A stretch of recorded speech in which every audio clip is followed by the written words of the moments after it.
Hi everyone, welcome to day 4. So nice to be with you here again. And I can't believe how quickly the week is going by. 1 second, let me set that up properly. Okay, so I hope you're enjoying what we've been talking about so far. And as always, if you have any questions, comments, anything that you would like me to speak more about, do let me know. Today, one day before our last together, and our topic is spirituality in relation with food and body image issues, especially in women.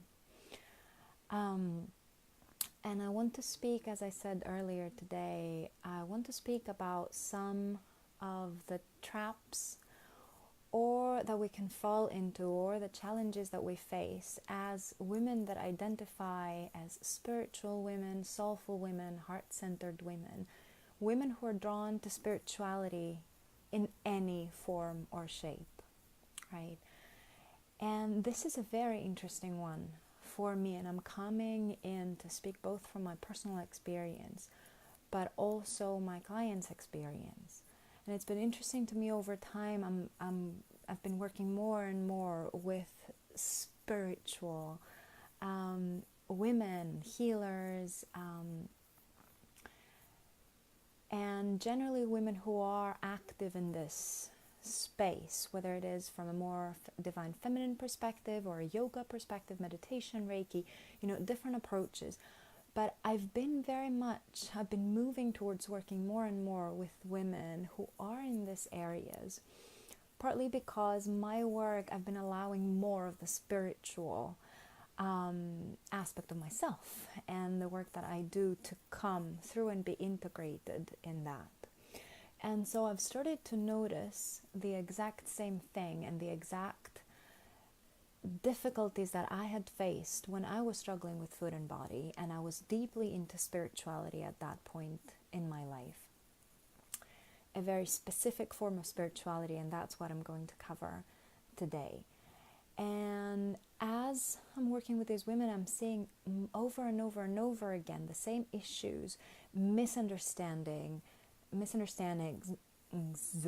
myths, ways of also misunderstandings and misapplications of spiritual theory and philosophy and practices to more everyday difficulties, some of which are food and body image difficulties. So let me explain a little bit more about what I mean. The first issue, the first difficulty and challenge that can arise, and I will bring the chakras from yesterday in.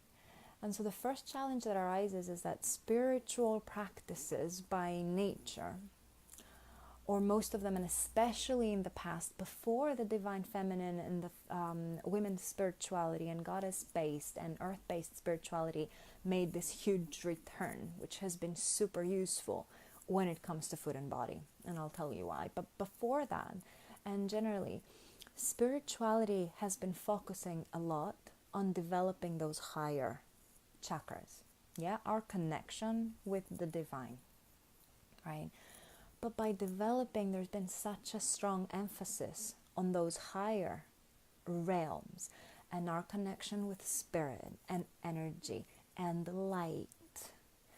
And that focus and emphasis on light versus darkness versus shadow, and also that emphasis in moving further into the spiritual realm at the expense of the body, can be very harmful, can reinforce or can add to the disconnection that we have from our physical bodies and from that the darker shadowy aspects of our personality that anyway we feel very fearful of, and we, as we were saying the previous days, we're trying to avoid, we don't know how to deal with, we're trying to bypass and medicate in different ways.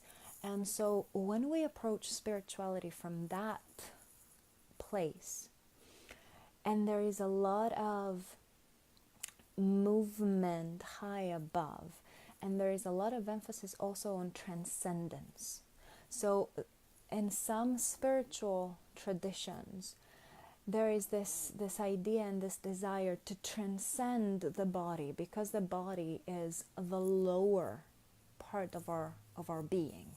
Yeah, it's closer to that animal nature that we have, and it has those instincts and those desires and unconscious desires and urges, and it can be completely out of control. And so in this context, there can be a lot of focus and encouragement on being very conscious all the time, shedding light or being in light, and transcending the body that kind of pulls us downward, transcending the body and moving beyond into those spiritual realms and into higher states of consciousness at the expense of the body. So it's like we're leaving the body to go and meet spirituality somewhere outside of the body.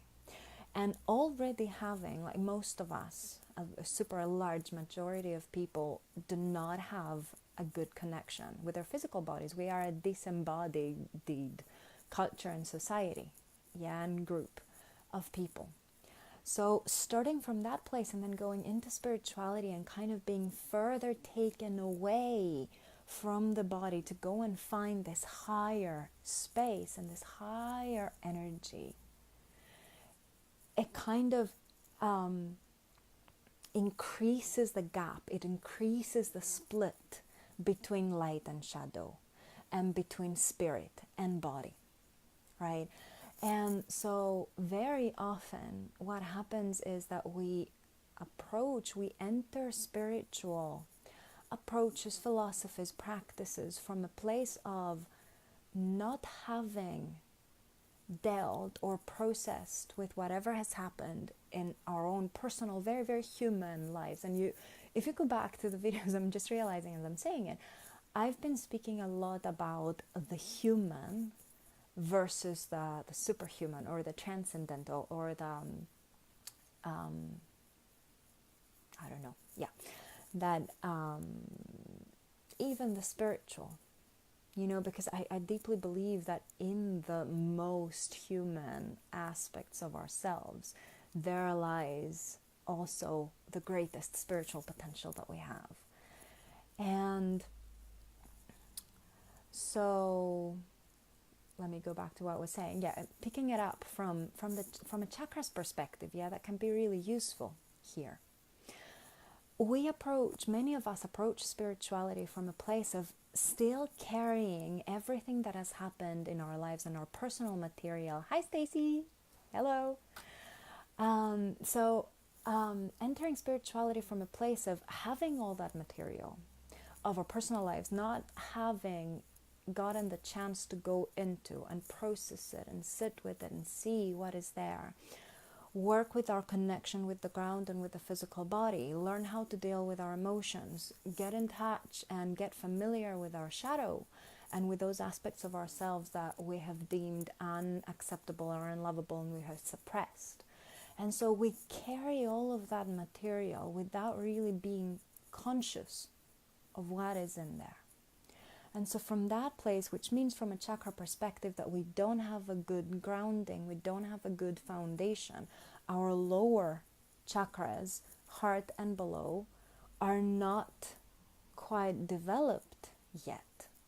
And so we enter a spiritual place or practice from that space. And we try to work so much on the higher chakras and on the light, and on going beyond and expanding our connection, but without having a steady, firm grounding and foundation to bring that on. And that, instead of helping us with our very human challenges, and let's focus that on food and body image challenges, it reinforces, it ends up reinforcing those challenges. Because what happens is that if we have those blocks, imbalances, the patterns that we have already established and we don't know about them, and we have certain needs that have not been met, and we enter this space, even the most beautiful, incredible, complete, amazing spiritual practice or tradition, when we come from that place, we are going to use it in the same way that we have been using everything else, including food and body. So we carry those same patterns and we kind of channel them into a spiritual practice, and we use it in the same way, and trying to unconsciously meet those desires and needs that we have but we don't know about. And I'm going to share an example from my own life and my own process with spirituality. And I've also been recently watching the Wild Wild Country documentary about the Rajneesh Osho ashram, which has been super interesting. So this has been very enlightening and very shocking at times. So if you have watched it, let me know what you thought. But from this perspective, how we approach spirituality and how we might unconsciously try to meet needs that are more psychological through spirituality has been like a neon light in my mind, on my mind these days. And so going back to my personal experience, when I was struggling a lot with food and body, I was very, very much into spirituality, and I was very much into yoga. I was practicing a lot. I was practicing religiously every single day. I had been to, beautiful places and high energy and higher states of consciousness places and all of that. But also a way that I was unconsciously using that, and that I came to realize after this whole journey. Okay, good, thank you. So what I realized in retrospect was that I had been using it as a way to escape what was going on down here.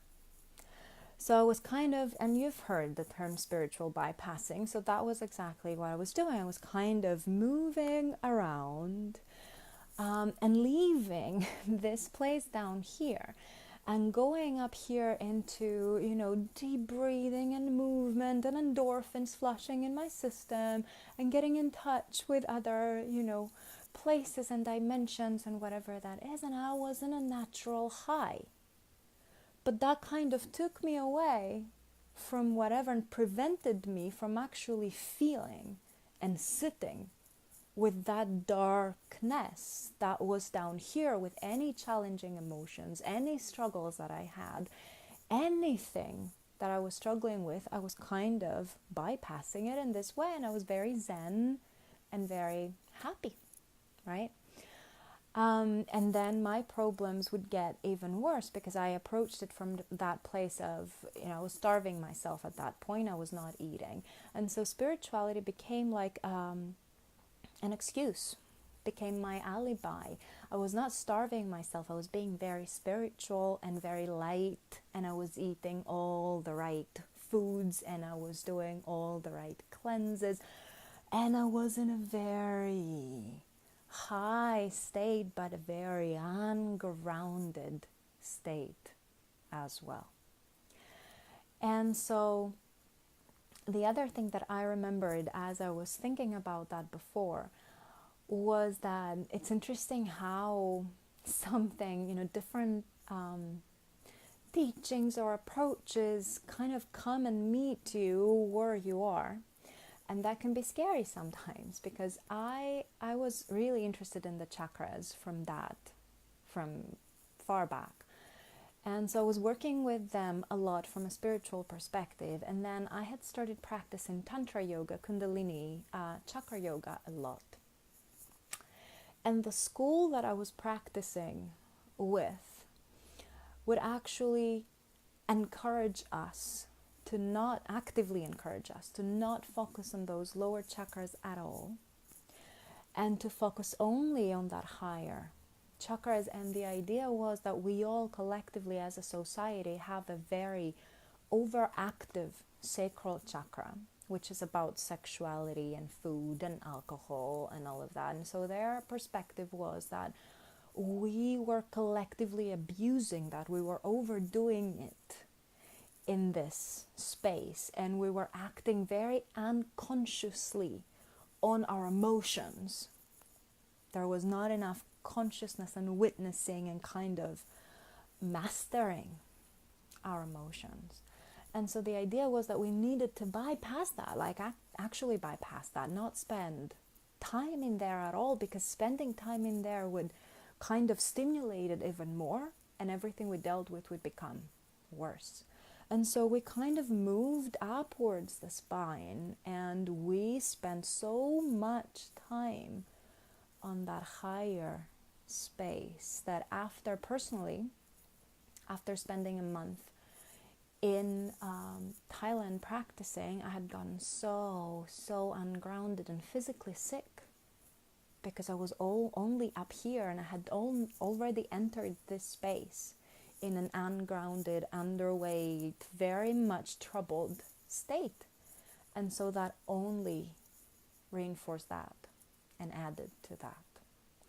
And so it was very interesting for me to see years later, when I came across the psychology of the chakras, and I realized, how excess and deficiency work and what we need to do. And then I realized, of course we needed to spend a lot of time down here, because yes, we have emotions and we don't know how to deal with them. But this is why we need to spend time down there, learning how to deal with them and learning how to be with them and move with them and breathe with them and support them, rather than move around and leave.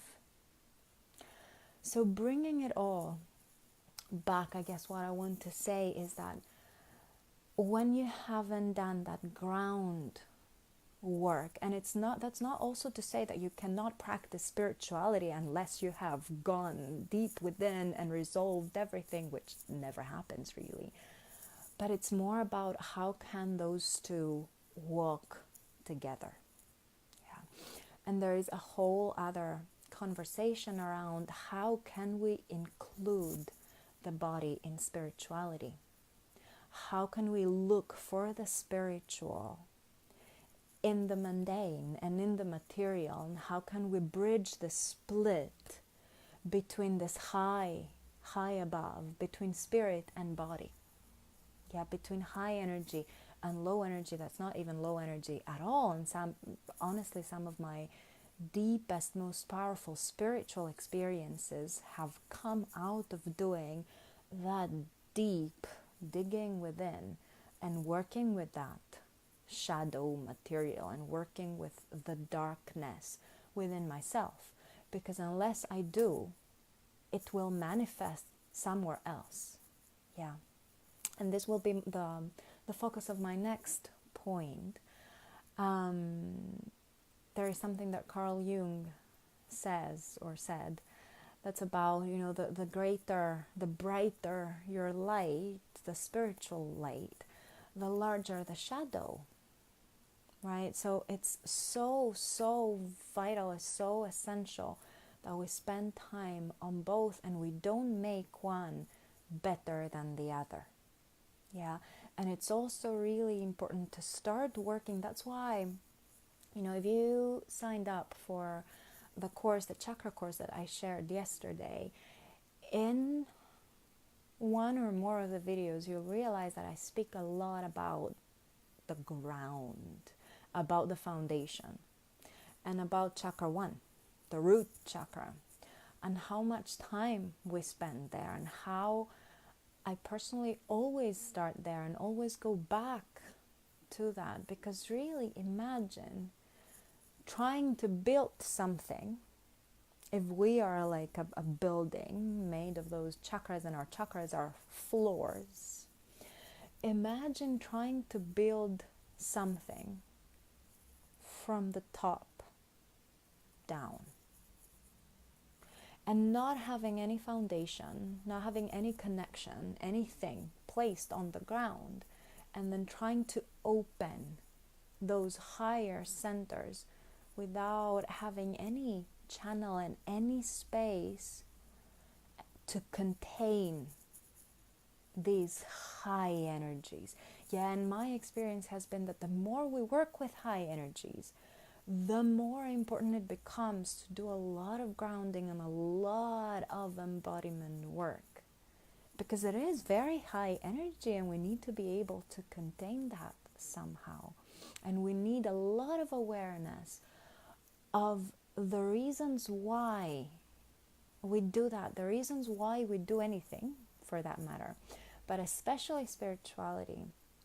When I personally realized that these were the reasons that I was doing that, these were the reasons I was practicing so with such devotion and such passion and doing my spiritual practice, I actually stopped doing that for a while.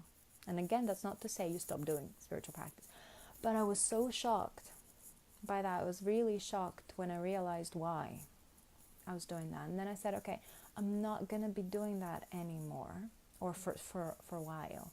Partly because I respected that a lot, and I felt very, very connected to that. And I didn't want to do it for the wrong reasons, but also to make space in my life to really go deep down without having this way to move around and bypass what was going on. I really wanted to take it from the ground up that time. And it has been a completely different experience since then. And so the second bit, the other sort of a trap that we often fall into, and that's been something that I've seen in many of my clients, especially lately, and it has to do with the law of attraction. It has to do with this tradition and this philosophy and this law of nature, because I do personally believe in the law of attraction, but I also believe, and I'm seeing there's been a big misunderstanding around that. And so what my clients come in and tell me when they come in and we start working with what's been going on in their lives and how they've been using food or dieting or body loathing and all of that. And then obviously I take them down and I ask them, what are you feeling? What is the real emotion? Let's focus on that. Let's uncover that. Let's go deep inside and see what you're really feeling and connect with that. Many of them feel very scared to do that because the law of attraction says that if we, whatever our feeling state is, this is what we're going to attract more of in our lives. And so many of my clients feel afraid that if they go there and dwell on that so-called negative emotion, and I really I believe that this is a very harmful and dangerous way to describe any emotion. But this is what they feel. If they go there and stay with their challenging emotions, they're going to attract more of that in their lives. And so they avoid them. And so they try to switch to a more positive emotion and to a lighter emotion so that they can attract better experiences into their lives. Yeah. And having spoken so much these days about the shadow, about those unconscious needs and desires, about how important it is to be there, to go there and connect with those emotions and learn how to manage them rather than avoid them and suppress them. If we follow this thinking, the end result is suppression. Because emotions, if you don't really tune into them, and if you don't spend time with them, and if you don't let them move, energy, emotion, if we don't give them the space to move and to bring us the wisdom that they are here to bring us because they're incredibly wise, and then if we don't give to ourselves the support that we need around them, it's not that they're going to disappear. They're not going anywhere. They're going to stay here. This energy is going to be buried and it's going to be stored somewhere inside the body, waiting for a time that it will either be released consciously, or most likely it will lead into unconscious behaviors. It will be expressed in ways that feel out of control. But the reason this happens is because we have suppressed it so much, right? And then it's like a vicious circle, because then we become, then the energy comes up so suddenly and out of the blue and so strongly, and then we become even more fearful of that. And so the cycle continues, right? So I've been really, it makes me feel really sad, because there was a talk by an amazing woman that I really need to go back and remember her name and write it down. Anyway, she was speaking about positive thinking in general and how we have abused and misused all of that, the law of attraction, positive thinking, etc. And she was saying, if you only want to feel pleasant, that's different from positive, right? Pleasant emotions and easy and joyful emotions and light emotions in your life, and never feel like low or angry or depressed or lonely or whatever, you have a dead man's goals. And I thought that was so true. That was genius. We have dead man's goals. It's impossible to not feel those emotions. We're supposed to feel those emotions. They are our guide, they are our compass. And so this is another big trap that I've seen people fall into from a spiritual perspective, that I'm not supposed to feel, I'm not supposed to go into the darkness, because if I go into the darkness, there will be even more darkness in my life. In my experience, it's been the exact opposite. The exact opposite. The more you give yourself permission to go down and release your resistance and stop fighting and stop resisting and surrender to that, and let yourself feel it fully and let it run its course through your body and your system, and you give yourself what you need, the easier it's going to go. There are no guarantees, there is no time frame, that's part of the game, but the easier it will go away, or it will kind of run its course and then naturally go, because it's not needed anymore, because it has received what it needed in the first place. And then what I've also realized is that the deeper that you allow yourself to go into challenging emotions, the higher you can go into joyous emotions. Otherwise, what we end up doing by trying to kind of narrow, when we narrow how deep we can go, we narrow how high we can go as well. One cannot happen without the other. And so when we allow ourselves to go deep and really feel the pain or the sorrow, or whatever that is, the higher we can also go and feel fully our, joy and love and all those beautiful high emotions. And the less we will need to use food or dieting or attacking our bodies to manage those emotions that we refuse to see and we refuse to feel. Because if you don't go there, then somehow it's gonna come out. And one of the ways, in terms of body image and in terms of the more restrictive or body aggressive sides or manifestations of that, is that it's almost like we're trying to get rid and to attack anything that is darker or less than inside our bodies.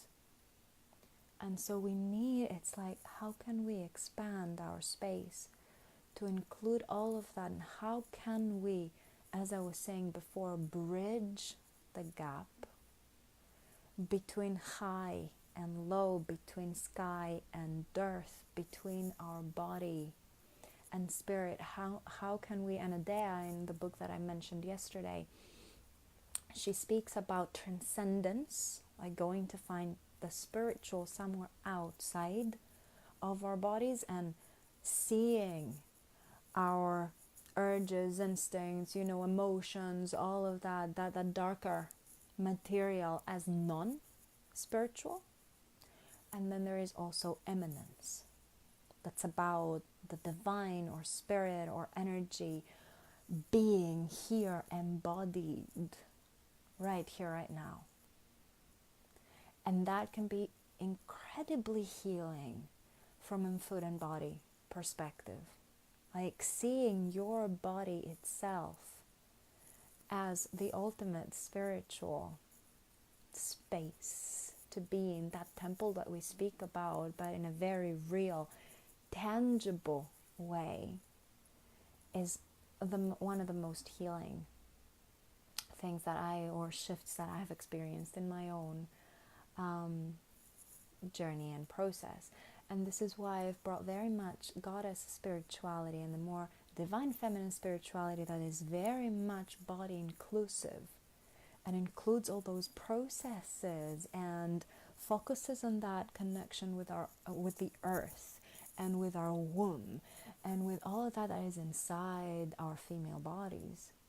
It's really, really, really powerful. Our body becomes sacred and we treat it like that, but in a very grounded way, not out here only. So I hope this has been useful. I'd love to hear any thoughts that you have. If this resonates with you, what's the connection, if there is any connection between your own spiritual practice and your relationship with food and body?